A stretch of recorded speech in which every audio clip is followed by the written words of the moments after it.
হরে কৃষ্ণ। 12টি এমন মহাপাপ রয়েছে শিব পুরাণ অনুসারে, যেটি মহাদেব শিব কখনোই আমাদেরকে ক্ষমা করেন না। আজকের ভিডিওটি যদি আপনি সম্পূর্ণ দেখেন, তাহলে কোন পাপগুলো মহাদেব ক্ষমা করেন না সে বিষয়ে আপনি বিস্তারিত জানতে পারবেন এবং সেই পাপগুলো করা থেকে আপনি বিরত থাকতে পারবেন। তো ভিডিওটি ভালো লাগলে লাইক দিয়ে আমাকে উৎসাহিত করবেন। তো চলুন ভিডিওটি শুরু করি। এই 12টি পাপের ক্ষমা করেন না শিব, আপনি এমন কিছু করেননি তো? জেনে রাখুন আজকের ভিডিও দেখে। শিব যত সহজে প্রসন্ন হন, তত তাড়াতাড়ি রেগেও যান। শিব সংহারের দেবতা, তার রাগ প্রলয় ডেকে আনতে পারে। সহজে প্রসন্ন হন, তাই তিনি ভোলানাথ। আবার ক্ষুব্ধ হয়ে নিজের তৃতীয় নেত্র খুলে দেওয়ার সঙ্গে সঙ্গেই পৃথিবীর বিনাশ নিশ্চিত বলে মনে করা হয়। ভক্তদের ডাকে সাড়া দিতে দেরি করেন না শিব। তেমনি কেউ কোনো ভুল কাজ করলে তার রোষ থেকেও বাঁচতে পারেন না। শিব পুরাণে শিবের মাহাত্ম্য বর্ণনা করা হয়েছে। এই পুরাণ অনুযায়ী এমন কিছু ভুল রয়েছে যা শিব কখনো ক্ষমা করেন না। পুরাণ অনুযায়ী কাজ, ব্যবহার ও চিন্তা ভাবনা দ্বারা করে থাকা এই 12টি পাপ শিব কখনো ক্ষমা করেন না। তাই এই ভুল থেকে বিরত থাকা উচিত, কারণ যে ব্যক্তি এই 12 ধরনের দোষ করে তাদের শিবের রোষের শিকার হতে হয়। এমন ব্যক্তি কখনো সুখী জীবনযাপন করতে পারে না।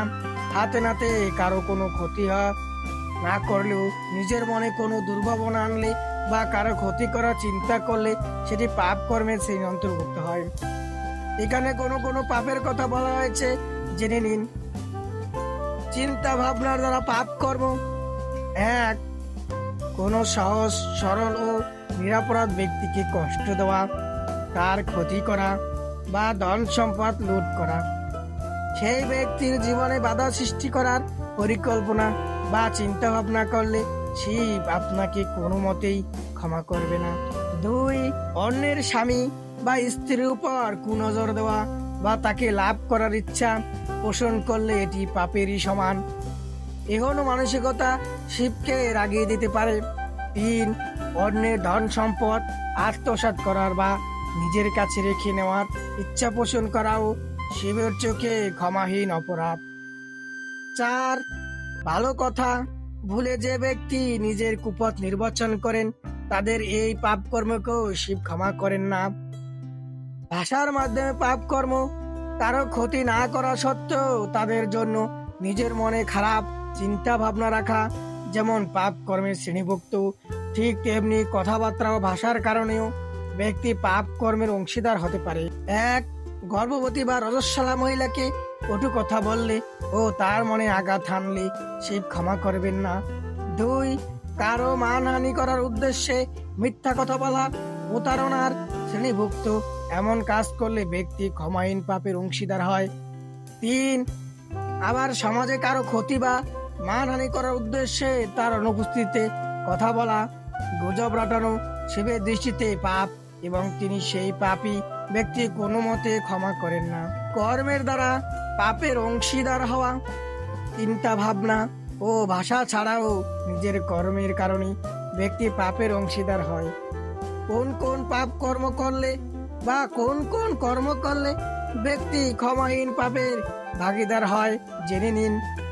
1. ধর্ম অনুযায়ী নিষিদ্ধ বস্তু ভক্ষণ: ধর্ম বিরুদ্ধে কাজ করা কোনো মতেই স্বীকার্য নয়।